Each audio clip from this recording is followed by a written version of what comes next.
एक छोटे से गांव में अर्जुन नाम का एक किसान अपनी पत्नी गौरी के साथ रहा करता था। अर्जुन बहुत गरीब किसान था। वो अपने घर में खामोशी से बैठा हुआ था। तभी उसकी पत्नी गौरी वहां आई। सुनिए जी, आज मैं घर की साफ सफाई कर रही थी तो मुझे एक पुराना बक्सा मिला। उस पुराने बक्से में मुझे ये बहुत ही प्राचीन दस्तावेज मिले हैं। देखिए, कहीं आपके पूर्वजों के तो नहीं है। अर्जुन ने उन प्राचीन दस्तावेजों को देखा जो बहुत पुराने थे और एक तरफ फेंक दिया। ये क्या? आपको इन दस्तावेजों को ऐसे नहीं फेंकना चाहिए। ये आपके ही घर के प्राचीन बक्से में मिले हैं, तो ये आपके पूर्वजों के ही होंगे। गौरी, जब मैं छोटा था ना, तो मेरे बूढ़े दादा मुझे बताया करते थे कि उनके पूर्वज बहुत समय पहले राजा महाराजा हुआ करते थे। और हाँ, उन्होंने ये भी बताया था कि ये बात उनके दादा परदादा ने उन्हें बताई थी।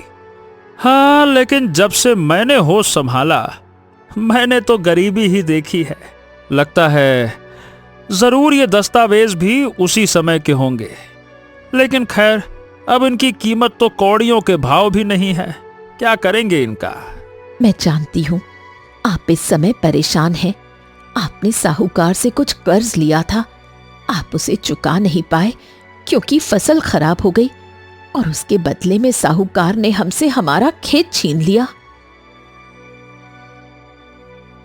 हाँ, मेरी तो ये समझ में नहीं आ रहा कि अब मैं करूं तो क्या करूं। एक कई तो जमीन थी, वो भी हाथ से चली गई। अब मैं साहूकार का कर्ज कैसे चुकाऊं? मैंने तो सोचा था गौरी कि इस बार फसल बेचकर कर्जा चुका दूंगा, लेकिन गौरी गहरी सोच में डूब गई। हमारा साहूकार दूसरे साहूकारों की तरह बहुत ज्यादा निर्दयी है। आप जाकर उससे एक बार बात क्यों नहीं करते? अपनी मजबूरी बताइए, हो सकता है उसका मन पिघल जाए और वो हमारी जमीन हमें लौटा दे। हाँ, अब यही करना होगा। इतना बोलकर अर्जुन साहूकार की हवेली चला गया। ये दुनिया बड़ी मजेदार है, पैसा ही पैसा हो तो जीवन बड़ा आसान। अरे अर्जुन, आओ आओ आओ भाई। बड़े सही मौके पे आए हो। बताओ भैया, कर्ज का इंतजाम हो गया है? तभी मेरी हवेली में आए हो ही गया होगा। मैं भी क्या पूछ रहा हूँ। लाओ भैया लाओ, निकालो। क्यों मजाक उड़ाते हैं साहूकार जी? भला मैं कर्ज का इंतजाम कैसे कर सकता हूँ? मेरा खेत तो आपने छीन लिया है। अब मैं करूँ तो करूँ क्या? अरे तो इसमें गलती किसकी है? ए भाई, सीधी सी बात है। तुमने मुझसे कर्जा लिया था और समय पर नहीं चुका पाए, तो मैंने तुम्हें 2 महीने का समय अपनी तरफ से और दे दिया। फिर क्या हुआ? तुम फिर भी नहीं चुका पाए, तो अब मैं क्या करूं? मुझको भी तो अपना पैसा चाहिए ना। अब क्या मैं अपनी रकम भूल जाऊं, माफ कर दूं? वाह भाई, गजब बात करते हो तुम। देखिए, मैं रकम माफ करने को नहीं बोल रहा। मैं तो ये कह रहा हूं कि आप मुझे मेरा खेत वापस कर दीजिए साहूकार जी। मैं मेहनत करूंगा, फसल बेचकर धीरे धीरे आपका सारा कर्ज चुका दूंगा ना। लेकिन बिना खेत के मैं नहीं नहीं नहीं, बिल्कुल नहीं अर्जुन। अब मैं तुम्हें और मोहलत नहीं दे सकता। अरे भाई, मैंने तुम्हें खूब समय दिया। नहीं तो पैसे चुकाना नहीं है। हाँ, परंतु ये बात भी है कि तुम्हारी गरीबी मुझसे छिपी नहीं है। हाँ, मैं जानता हूं कि वो खेत ही तुम्हारे परिवार का सहारा था, लेकिन देखो भाई, तुम मेरी भी स्थिति परिस्थिति समझो। अगर मैं तुम्हें जमीन वापस कर दूंगा तो दूसरे लोग भी आएंगे और बोलेंगे, ए साहूकार, हमारी जमीन भी वापस करो, उस अर्जुन की वापस करी है, ये है वो है। भाई ऐसा है, मैं जमीन तो वापस नहीं कर सकता, है ना। लेकिन हाँ, जमीन के बदले मैं तुम्हें दूसरी जमीन दे सकता हूं, वो तुम अपने पास रख लेना। बताओ। ये सुनकर अर्जुन खुश हो गया। हाँ हाँ हाँ हाँ, ठीक है साहूकार जी। मुझे तो बस जमीन चाहिए, बस मुझे बस खेती करने से मतलब है। बताइए कहाँ है वो जमीन? गांव की सीमा के निकट मेरा एक खेत पड़ा है जो कि बंजर है। वो आज से तुम्हारा हुआ, ठीक है। मैंने उस खेत को कई बार बेचने का प्रयास किया पर किसी ने खरीदा ही नहीं। अगर तुम उसमें अनाज उगा सको तो भैया तुम्हारी किस्मत, मजे ही मजे। समझ गए? ये हुआ तुम्हारे साथ उचित न्याय। खुश? अब तो खुश। साहूकार जी, ये क्या न्याय हुआ? मैं तो बचपन से उस खेत को बंजर ही देखता आया हूँ। मैं वहां। अरे तो भाई मैं तुम्हें वही खेत दे सकता हूं जो मेरे काम का नहीं है। ये सौदा मेरे लिए एकदम उपयुक्त है। अब आज से वो खेत तुम्हारा, इससे अधिक मैं तुम्हारे लिए कुछ नहीं कर सकता। लेना हो तो लो, नहीं तो भैया नमस्ते। अर्जुन चुपचाप घर लौट आया और सारी घटना अपनी पत्नी गौरी को बताई। साहूकार केवल दयालु होने का दिखावा करता है, इतनी बात तो समझ में आ गई है। भला उस बंजर जमीन पर अनाज उग सकता है क्या? अगर उसे दया नहीं करनी थी तो वो दया का दिखावा क्यों कर रहा है? हाँ, अब तुम ही बताओ गौरी, मैं क्या करूं मैं? सोच रहा हूं कल जाकर उस बंजर जमीन का सीना चीरकर अनाज उगाने का प्रयास करूं। देखता हूं क्या होता है। पगला गए हो क्या? वो खेत वर्षों में भी कभी हरा भरा नहीं हुआ। तुम चाहे कितनी भी मेहनत कर लो, कुछ नहीं होगा। अरे तो एक बार प्रयास करने में क्या जाता है गौरी? अब मेरे पास इसके अलावा कोई दूसरा रास्ता भी तो नहीं है। तो फिर मैं आपको अकेले नहीं जाने दूंगी। मैं भी आपके साथ बराबर से मेहनत करूंगी। अगले दिन अर्जुन अपनी पत्नी गौरी के साथ साहूकार के बंजर खेत में चला गया। बंजर खेत की जमीन फटी हुई थी। सूखी मिट्टी के बड़े बड़े टुकड़े ऊपर उठे हुए थे। कहीं कोई हरियाली नहीं, बस टीलों जैसी ऊबड़ खाबड़ धरती।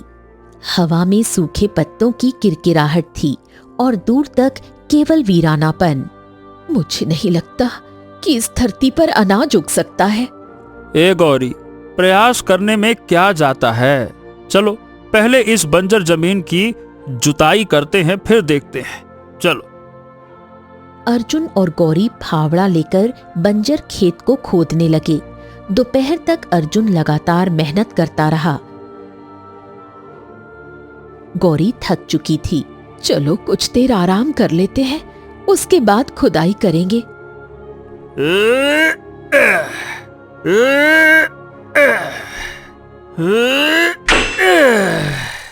ए गौरी, लगता है कि अंदर कुछ है, रुको देखता हूं। अर्जुन फावड़ा और तेजी से चलाने लगा। कुछ देर बाद मिट्टी के नीचे दबा हुआ एक चांदी का मटका दिखाई देने लगा। दोनों ने मिलकर बहुत मेहनत से उस मटके को बाहर निकालने की कोशिश की। आखिरकार एक विशाल चांदी का मटका बाहर आ गया। अरे दादा रे दादा! ये गौरी, ये तो बड़ी विचित्र बात है। आखिर ये चांदी का विशाल मटका इस बंजर जमीन में किसने गाड़ा होगा? मुझे तो ये बहुत ही प्राचीन मटका लगता है। लगता है ये सदियों से यहाँ दबा हुआ है। लगता है इसे यहाँ दबे हुए सदियां बीत गई हैं। तभी उस मटके के अंदर से एक विचित्र आवाज आने लगी। हैं? इसके अंदर से आवाज आ रही है। सुनो तो। एक काम करो, इसे यहीं पर गाड़ दो, जहां से निकला था वहीं छोड़ दो। मुझे डर लग रहा है। लेकिन अर्जुन की दिलचस्पी बढ़ गई। क्या बात करती हो गौरी? नहीं नहीं नहीं नहीं, चलो एक बार इसके अंदर झांक कर तो देखें, आखिर इसमें है क्या। गौरी और अर्जुन ने जैसे ही मटके के अंदर झांका, अगले ही पल मटके के अंदर से रंग बिरंगी किरणें निकलीं और दोनों उसी मटके के अंदर समा गए। ऊ, ऊ, ऊ।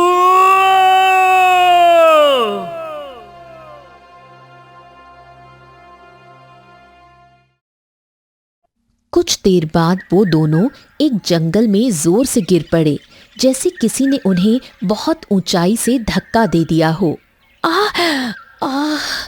हे राम, मेरी तो कमर टूट गई। ऐसा लग रहा है जैसे हमें किसी ने ऊंचाई से धक्का दे दिया हो। लेकिन अर्जुन उठकर खड़ा हो गया और आश्चर्य से चारों ओर देखने लगा। बाप रे बाप! ए गौरी, हम दोनों ने जैसे ही मटके के अंदर झांका, मुझे तो लगा कि किसी विचित्र शक्ति ने हमें अंदर खींच लिया। हम दोनों अभी तो मटके के अंदर होना चाहिए था ना, लेकिन हम ये कहाँ आ गए? सही कह रहे हो, क्या ये संसार मटके के अंदर बसा हुआ है? हाँ, लग तो ऐसा ही रहा है।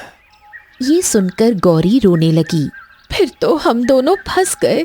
लगता है वो मटका कोई मायावी मटका था। अब हम यहाँ से बाहर कैसे निकलेंगे? अर्जुन कुछ देर सोच में डूबा रहा। चलो, सबसे पहले इस जंगल से निकलते हैं, फिर देखते हैं आगे क्या है। अर्जुन और गौरी आगे की ओर बढ़ने लगे। बहुत देर तक चलने के बाद दोनों को दूर एक विशाल राज्य दिखाई दिया। देखो अर्जुन, सामने एक विचित्र नगर है, लेकिन बड़ी ही अजीब बात है, यहाँ सन्नाटा क्यों है? चलो चलकर देखते हैं, आओ। कुछ देर बाद दोनों उस राज्य के बाजार में खड़े थे, लेकिन आसपास के दृश्य को देखकर उनकी आंखें फटी की फटी रह गईं। यहाँ जितने भी लोग हैं, सभी पत्थर के बने हुए हैं। ऐसा लग रहा है जैसे किसी ने जादू करके अचानक सबको पत्थर का बना दिया हो। सही कह रही हो तुम। तभी अर्जुन की नजर एक विशाल और अत्यंत सुंदर महल पर पड़ी। ए गौरी, ए, उधर तो देखो। अरे, वहां तो एक महल है। आओ आओ आओ आओ, अंदर चल के देखते हैं, आओ। पागल हो गए हो क्या? कहीं सैनिकों ने हमें पकड़ लिया तो? अरे पागल मैं नहीं, पागल तुम हो गई हो गौरी। ये बताओ, यहाँ हम दोनों के अलावा कोई जीवित इंसान दिख रहा है क्या? सब के सब तो पत्थर बने हुए हैं, पकड़ेगा कौन? मुझे विश्वास है कि महल के अंदर के लोग भी पत्थर ही होंगे। चलो आओ। हो सकता है आप सही कह रहे हो, चलकर देखते हैं। कुछ देर बाद गौरी और अर्जुन महल के द्वार पर खड़े थे। वहां मौजूद सैनिक भी पत्थर के बने हुए थे। दोनों महल के अंदर चले गए। राज दरबार में सिंहासन पर बैठा राजा भी पत्थर का ही बना हुआ था। बड़ी ही विचित्र बात है, आखिर ये कौन सी नगरी है? चलो महल के बाकी हिस्सों में भी चलकर देखते हैं। आओ आओ आओ आओ। अर्जुन और गौरी महल के दूसरे हिस्सों की ओर बढ़ने लगे। अचानक गौरी ने एक द्वार खोला और सामने का दृश्य देखकर उसकी आंखें आश्चर्य से फैल गईं। भीतर विशाल मात्रा में खजाना भरा था। बेशकीमती हीरे, मोती, सोना चांदी, पूरा कक्ष खदानों जैसे खजाने से भरा हुआ था। ये तो इस महल का खजाना लग रहा है। कौन हो तुम दोनों और यहाँ कैसे आ गए? अर्जुन और गौरी जैसे ही पीछे मुड़े, उनके सामने एक साधु खड़ा था। वो उन्हें घूर रहा था। मनुष्य? वो भी चांदी के जादुई मटके के अंदर। आखिर तुम दोनों अंदर कैसे पहुंचे? प्रणाम साधु महाराज। सही बताऊं, मुझे तो लगा था कि यहाँ कोई मनुष्य नहीं मिलेगा। हाँ, लेकिन आपको देखकर बड़ी प्रसन्नता हो रही है। परंतु महाराज, आपसे विनती है, आप जरा बताइए ये कौन सी नगरी है और ये सब लोग पत्थर के क्यों बने हुए हैं? और सबसे विचित्र बात, ये नगरी चांदी के जादुई मटके के अंदर क्यों है? सब बताऊंगा, पर पहले मुझे तुम ये बताओ, तुम इस मटके के अंदर के राज्य में आए कैसे? अर्जुन ने सारी घटना साधु को सुना दी। साधु ने अर्जुन और गौरी को देखा, फिर गंभीर स्वर में बोला, जादुई मटके के अंदर आ जाना संकेत है कि तुम राजवंश से जुड़े हुए हो। तुम कोई साधारण मनुष्य नहीं हो।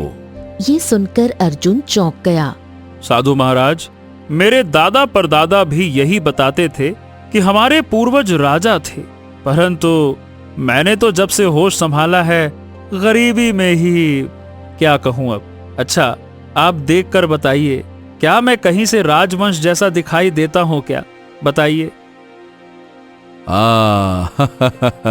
ठीक है ठीक है ठीक है, मैं तुम्हें इस राज्य की सच्चाई बताता हूं। तुम्हें पता चल जाएगा कि श्रापित राज्य से तुम क्यों जुड़े हुए हो और क्यों केवल तुम ही इस मटके के अंदर आ पाए। अगर कोई और मनुष्य इसे ढूंढता तो वो इस संसार के अंदर कभी प्रवेश नहीं कर पाता। हैं? क्या मतलब है साधु महाराज? मेरी बात ध्यान से सुनो। साधु ने अपनी कहानी प्रारंभ की। ये बात है हजारों वर्ष पहले की। इस धरती पर सुंदर नगर नाम का एक व्यापारी या यात्री सुंदर नगर में आता तो प्रजा उसे लूट लेती और अक्सर लूटपाट करके मार भी देती, और राजा वो ये सब देखकर अपनी आंखें मूंद लेता था। उसका मानना था यदि प्रजा व्यापारियों और यात्रियों को लूटती है तो यह भी तो एक प्रकार का व्यापार है। फिर धीरे धीरे सुंदर नगर अत्याचार में डूबता गया और एक दिन भगवान ने सुंदर नगर को उनके कर्मों की सजा दी। उस दिन भयंकर सूखा पड़ा। राजा और उसकी प्रजा भूख से मरने लगे। राजा अपनी प्रजा के साथ चिंतित अवस्था में महल के बाहर विचार विमर्श कर रहा था कि तभी मैं वहां पे आ गया। राजा सूरज महल के बाहर अपने मंत्री के साथ खड़ा था। सामने कुछ प्रजा के लोग खड़े थे। अब हमें नहीं लगता कि हमारे राज्य में कभी वर्षा होगी। हमारे सारे तालाब सूख चुके हैं, फसलें बेकार हो चुकी हैं। अब हमारे पास इस राज्य को छोड़ने के अलावा और कोई चारा नहीं है। एक उपाय है राजन। राजा सूरज साधु को देखकर चौंक गया। कौन हो तुम?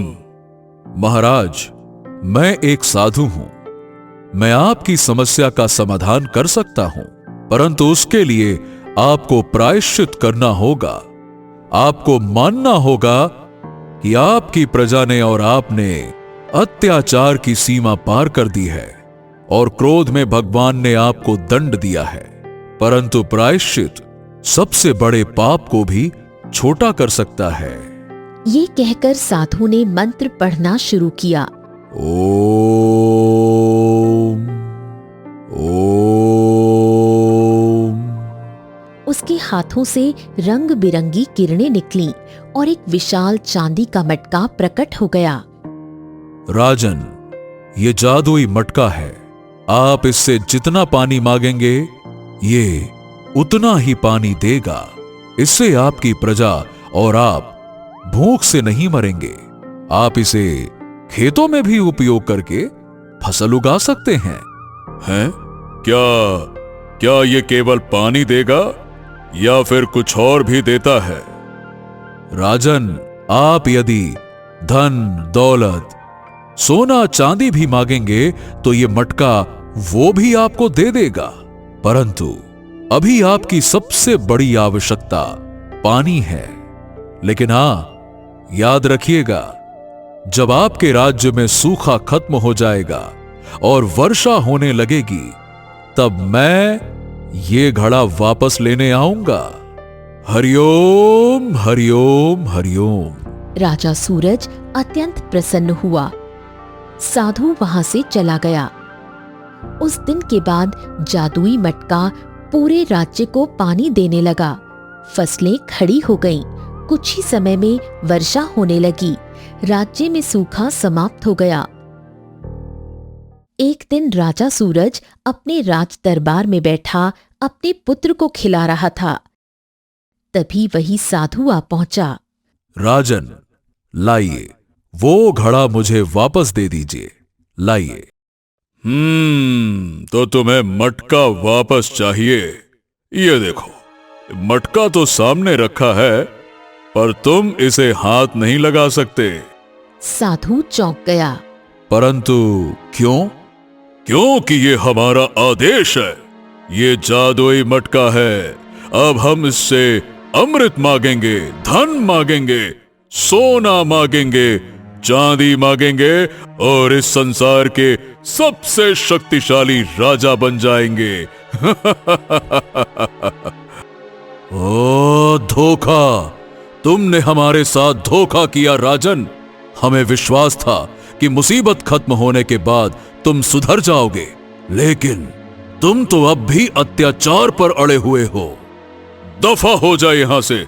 तुझे जो करना है कर ले, लेकिन ये मटका तो तू नहीं ले जा सकता। साधु क्रोध से भर उठा। मैं तुम्हारी प्रजा को बताऊंगा कि उनका राजा कितना लोभी है। साधु बाहर आया और प्रजा में से एक व्यक्ति से कहा, सुनो, तुम्हारा राजा अभी भी नहीं सुधरा। उसे वचन निभाना था, परंतु वो जादुई मटका वापस नहीं दे रहा। यदि वो अपनी बात पर कायम रहा तो तुम सब बहुत बड़ी मुसीबत में फंस जाओगे। अरे चल, दफा हो यहाँ से। महाराज ठीक ही कह रहे हैं। अगर वो चांदी का मटका मेरे पास होता ना, तो मैं भी तुझे नहीं देता। बड़ा आया ज्ञान बांटने वाला। नहीं तो। साधु क्रोधित होकर वापस राज दरबार में आया। कहानी सुनकर अर्जुन के चेहरे का रंग उड़ गया। साधु महाराज, अब मुझे आपकी सारी बात समझ में आ गई और मैं राजा सूरज के ही वंश से ताल्लुक रखता हूं। समझ आ गया, समझ गया। बिल्कुल सही समझे पुत्र। राजा सूरज की गलती की वजह से ही उनकी आने वाली पीढ़ियों ने सारा जीवन गरीबी में बिताया। परंतु हां, अब समय आ गया है श्राप से मुक्त होने का। लेकिन बच्चे, तुम्हें एक बलिदान देना होगा। कैसा बलिदान? साधु ने सामने रखे खजाने की ओर इशारा किया। ये देखो, यदि तुम इस खजाने को चुनोगे तो ये सारा खजाना तुम्हारा होगा और कुछ ही देर में तुम और तुम्हारी पत्नी इस खजाने सहित चांदी के मटके से बाहर आ जाओगे। तुम अपना पूरा जीवन एक राजा की तरह व्यतीत कर सकते हो, लेकिन तुम्हारा पूर्वज राजा सूरज, उसकी प्रजा और ये पूरा राज्य ये श्रापित ही रहेंगे। यदि तुम इस खजाने को ठुकराते हो तो तुम अपना सारा जीवन गरीबी में व्यतीत करोगे, परंतु तुम्हारे पूर्वज राजा सूरज, उसकी प्रजा और ये पूरा राज्य श्राप से मुक्त हो जाएगा। तो पुत्र, बोलो अर्जुन, क्या तुम ये बलिदान दोगे? अर्जुन गहरी सोच में डूब गया। साधु महाराज, ठीक है, मैं बलिदान देने के लिए तैयार हूं। मुझे ऐसा धन नहीं चाहिए जिसकी वजह से मेरे पूर्वज श्रापित रहें। ये सुनकर साधु मुस्कुराया। अगले ही पल रंग बिरंगी किरणों से राजा सूरज के राज्य में पत्थर बने सभी लोग असली मनुष्य बन गए। राजा सूरज भी अपनी वास्तविक अवस्था में लौट आया और भागते हुए खजाने के कक्ष तक पहुंचा। तुम सबको मुक्ति मिल चुकी है और तुम्हें क्षमा कर दिया गया है। क्या तुम जानते हो, तुम्हारा राज्य और तुम्हारी प्रजा को पत्थर बने हुए कितना समय बीत चुका है? नहीं साधु महाराज, हजारों वर्ष। अब तुम सबकी आत्माएं मुक्त हो चुकी हैं। अगले ही पल रंग बिरंगी किरणों से राजा सूरज और पूरा राज्य वहां से गायब हो गया। अर्जुन और गौरी भी चांदी के मटके से बाहर आ गए। कुछ देर बाद साधु भी मटके से बाहर आया। मटका अब आकार में छोटा हो चुका था। तो पुत्र अर्जुन, ये लो, अब ये मटका तुम्हारा है। बच्चे, तुमने जो बलिदान दिया वो बलिदान बड़े से बड़ा मन वाला भी नहीं दे पाता। इस चांदी के मटके से तुम जो भी मांगोगे, धन, सोना, चांदी, ये तुम्हें वो सब कुछ देगा। लेकिन हां, याद रखना, कुछ ऐसा मत मांगना जिससे तुम मुसीबत में पड़ जाओ, जैसे अमरता। तुमने देख ही लिया, अमरता वरदान नहीं, कई बार मनुष्य के लिए यह अभिशाप बन जाती है। जब तुम धनवान बन जाओ तो कभी भी अपने पूर्वज राजा सूरज जैसा क्रूर और अत्याचारी मत बनना। गरीबों की मदद करते रहना। ये कहकर साधु रंग बिरंगी किरणों में गायब हो गया। अर्जुन और गौरी चांदी के मटके को लेकर अपने घर लौट आए। इस तरह एक गरीब किसान की निष्ठा और बलिदान ने हजारों वर्ष पुराने श्राप को समाप्त किया और सिद्ध कर दिया कि राजा होना विरासत से नहीं बल्कि कर्मों से साबित होता है।